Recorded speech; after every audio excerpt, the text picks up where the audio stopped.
Hey guys, good morning, afternoon, I really don't know. But it is Sunday. My name is Steve, for those of you guys who don't know me. Welcome to the Little Wood Shop. And I think instead of calling this Sunday an episode, we're going to maybe start calling it our Sunday evening vlog, okay? This is the video that goes to the blog that we write every Sunday.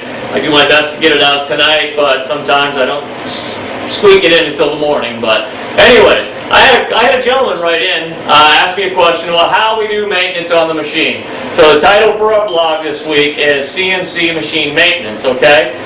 This particular machine is a Cam Master Stinger 2 Model SR34, okay? The 34 representing 36 inches on the x-axis, going this way, 48 inches on the y-axis going this way, okay? Great. Alright, well, I basically have a little bit of a script. We're going to try to keep the videos crunched, okay? Well, this gentleman wanted to know what I go through every day when I come up to my shop, basically from start to finish, alright? Well, here we go. And don't forget our close to 50 glasses, okay? I broke the article up in three different sections, okay? The first one is our visual inspection. I come up here in the morning, and what I look for is, one, I make sure that my machine's plugged in. There's dedicated outlets on the back wall, one for the control cabinet, another one for the router. They're both dedicated 20 amp boxes, okay? I make sure, because I unplug my machine every night, just in case of surges or whatever. Even though there is a breaker box, better be safe than sorry, okay? What I look for when I come up here is I also check the input cable going into the machine to make sure it hasn't been bumped and it's not loose, okay? Any accessory cord connections. I told you this machine is equipped with a laser crosshair. I make that it's alright. I make sure that's okay, okay? I also make sure that the harness in the back, I don't see where anything could go wrong with it, but I give it a quick once over in the AM, okay? The other thing I do is here on the table you see a porta cable. It's a small little pancake compressor. I've dedicated this to this machine. Okay, I plug it in the morning, I let it charge up, and I unplug it much like it is now. Now, this particular piece of equipment has this pneumatic lift assist, which to me, I compare it to, if any of you guys have ever gone scuba diving, you wear a buoyancy compensator device. What that is, basically, it's a vest or a bladder that you can fill up with air that helps to keep your buoyancy kind of neutral so you don't sink or go skyrocketing to the surface. Well, this takes the excess weight off and kind of makes this neutral in weight so that this NEMA motor on the top doesn't have to work excessively hard raising and lowering the Z-axis, okay? All right. Now, the other thing we do is at the end of every night, I blow the table off, I let the dust hit the back wall, and then we hit it and we clean it up with a vacuum. We give the shop a good sweeping, okay? I also check. There are 3 NEMA motors on this. There's the one on top for the Z-axis. I'm sorry, there's one right here for the x-axis, which allows the gantry to travel back and forth. There's one up here for the z-axis that allows the router to go up and down. And then there's one on each side of the gantry, which actually drives the y-axis back and forth, up and down, however you want to look at it, okay? Now, the other thing is, because there is a pneumatic lift assist, there's a pressure regulator that you can't see down on the floor. It's factory set at about 50 psi, okay? In the morning, with enough coffee in me and my glasses, I look down to make sure that once the compressor's fired up, that's in a good safe zone. I don't want it too high or too low. From the factory, it's set between 40 and 60, so it's right at 50. I also make sure that my pressure regulator on this compressor, my outgoing pressure maxes out at 60. If in the event that were to let go, I don't have this cranked up to over 100 psi, and all of a sudden I'm throwing this massive load of air to this pneumatic lift arm, okay? It's kind of like a double fail-safe, if you would. There's also a water collector down there. I check on that to make sure that there's no water inside the trap. And if there is, we dump it out, once a week or every other week, okay? All right. What else do we have on our tablet here? Okay. In the back room, I've got a dust collector. We'll probably do a video on that down the road. If for some reason the dust collector's running and I've got a pile of sawdust on top of the table, well, there's an obstruction, 9 times out of 10 my bag is full and it needs to be changed, okay? So in the morning I generally open the back room up, turn a light on, I take a quick eyeball at the bag. This is all the visual stuff that I do every single day. It becomes habit, much like getting up, taking a shower, and having your coffee. Part of the routine. Build yourself a nice routine. You won't go wrong, okay? Okay, all right. The next thing we want to talk about is safe dust removal, okay? Now, mind you, this is not the same as blowing off the deck. We have a flexible coil hose. Just air off of the main compressor in the back room, which is shut off, so you guys ain't gonna hear it kick on, okay? When we talk about safe dust removal, I am talking about taking the control panel door off on the outside, okay? It has basically inverted key slots, okay? The hole is on the bottom with the slot on the top. I know I'm not giving a very good example, okay? You can loosen up all the screws, slide the panel up, and you can take it off, okay? Well, what you see here, this is like an IT technician's clip, okay? It's a wristband with a little push-button snap, okay? And it's got an alligator clip on it. What it does is it grounds you to the machine. Now, when you go to blow the dust out of the cabinet, make sure of 2 things. Your power is off, and your machine is cool, okay? The other thing I'm going to strongly recommend is you use air compressed in a can. If you go inside that cabinet, you decide to hit it with high pressure air, and there's any water in there, you're going to coat that board and make it wet. That could spell disaster, okay guys? Once again, I don't tell you guys what to do, I'm just advising you of what not to do, because the inside of that cabinet is between, I think, $3,000 and $4,000 worth of electronic goodies. And yeah, that would not be fun, okay? The static wrist guard, I build all my own computers. The one in my home office that I use for graphic design, it's really in depth. I couldn't personally, I wouldn't want to spend the money to hire somebody to build it for me. You ground this off on the chassis and it prevents any static discharge between you and any of the boards or operating equipment inside that cabinet, okay? They're relatively inexpensive, and I think you can give it any electronics store. You put it on like a watch, okay? Enough said. When you get your dust out of there, you know, put your cover back on. The screws will basically, the holes line up so that when you put them back on, the whole outside faceplate drops down, and then you just tighten everything up, and you're pretty much good to go, okay? So there's your visual inspection, your safe dust removal. Again, make sure your power's off. You know, and if you'd actually feel even more safer, unplug it from the wall, okay? You're not physically touching anything inside of there, okay? You're just blowing any excess dust off of the board inside the control cabinet itself, all right? Great. All right, now on to the big one. We are now talking about lubrication.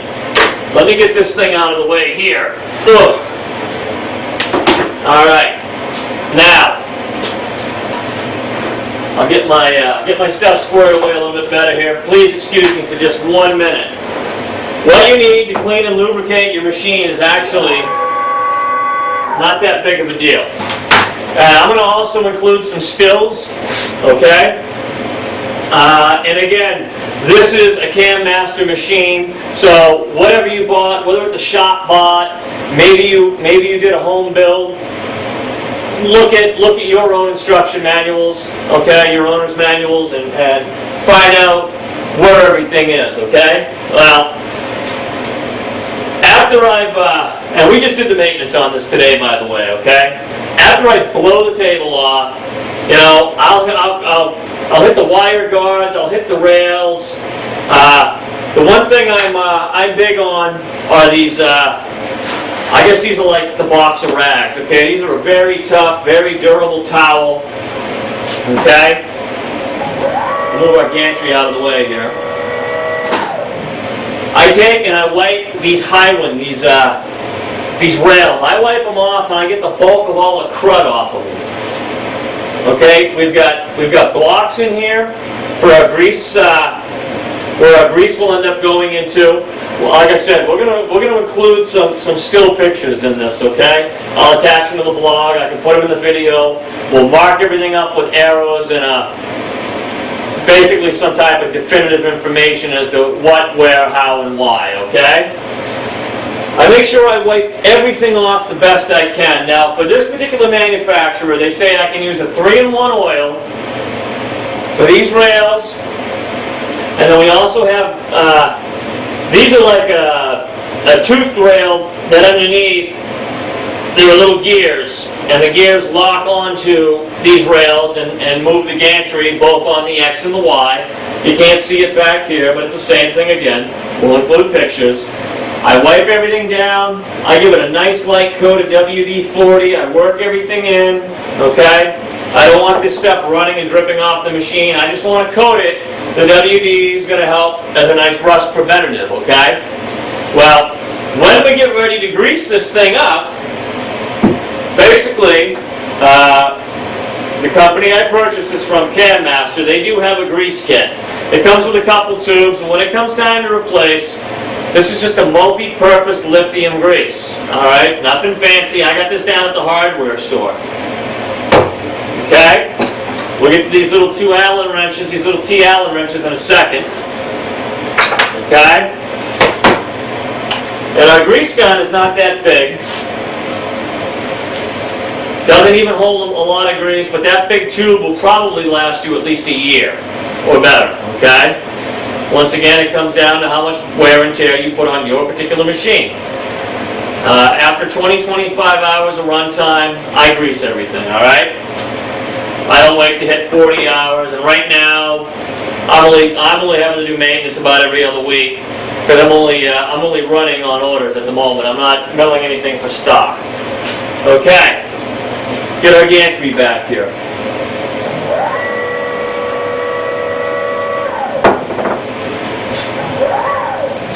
Bring them up. Okay. Basically, you have two T-handles. The metric, right inside, on the very top of this block, I'd have to lower the gantry back down as low as it can go.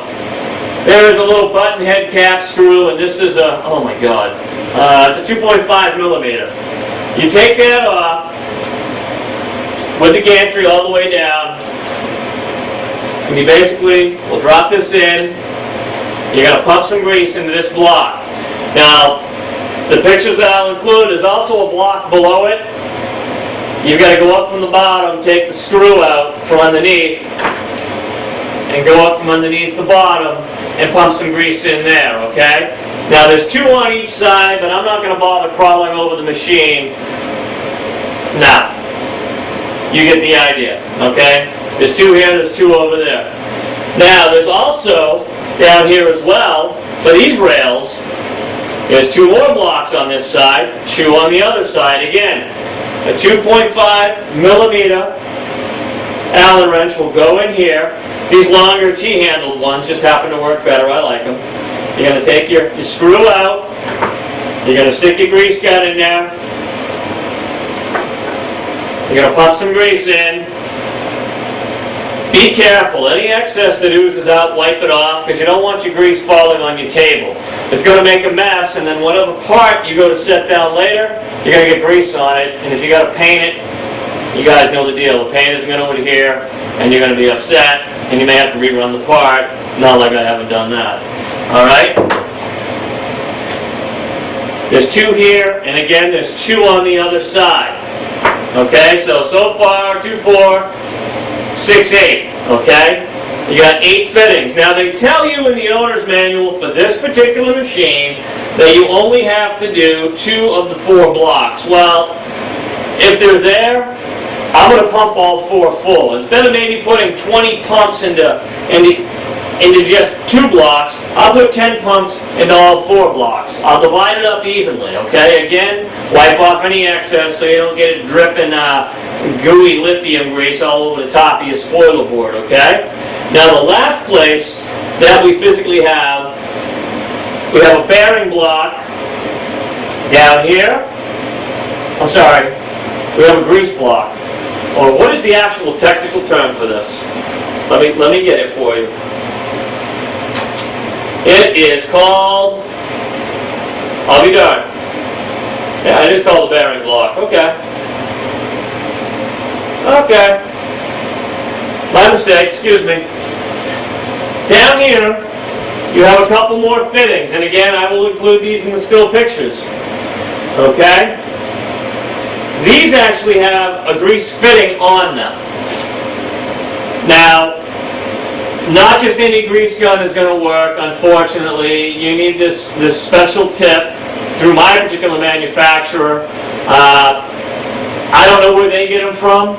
You may want to look at your particular machine, okay? Like I said, they're going to vary from manufacturer to manufacturer. But again, there's 2 blocks on each side with grease fittings.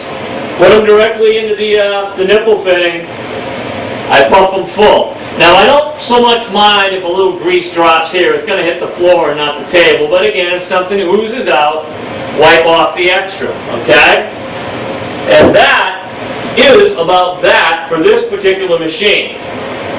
There's no auto tool changer or anything of the sort, okay? Every night we blow it off. You know, we make sure that we give it a nice visual inspection in the morning. I make sure the cables are intact. When I get ready, I'm not going to shoot a video of the control cabinet only because you can see how they come apart. They're self-explanatory. As far as wanting to go, like I said, with a grounding clip, that's optional. I don't take chances in life. This is expensive equipment, guys, okay? Any Radio Shack, I probably got that one off Newegg.com. No, I'm not affiliated with them. And that's pretty much it. You know, these machines, I can clean this one, clean it, grease it, and lubricate it in generally under 20 minutes. And I do this once, I grease every 1 to 2 weeks, 1 to 4 times a month, depending upon the hours on the machine and the usage. But I do give it a visual inspection every day. I make sure that, like I said, the air gauge, the pressure gauge for the pneumatic lift arm, I make sure that it's up to pressure. I've got the preset on my air compressor that's dedicated just for this machine, okay? I make sure that it's maxed out in an output pressure of 60, so if the one on the machine failed, I'm not going to end up hurting something with too much air pressure. And that really is about it, guys. I mean, there's nothing major here. Again, the stills will be up with this, and if you guys, as always, if you ever have any questions, you please give me a shout. You can reach us, Steve at littlewoodshop.com. I look forward to you guys' questions, okay? We got some other stuff coming up. We got some projects coming up. We're going to do some games. I'm going to include the free program files, of course, with them as always. They make great Christmas gifts. We'll let you know a little more in the week exactly what I'm going to put together. We'll get rolling on those. And hey, happy maintenance. You guys are awesome. My subscribers, my followers, my viewers, I can't thank you guys enough. I appreciate you with all my heart. All right? Guys, get back with you and yours this Sunday and enjoy yourself, okay? Bye-bye.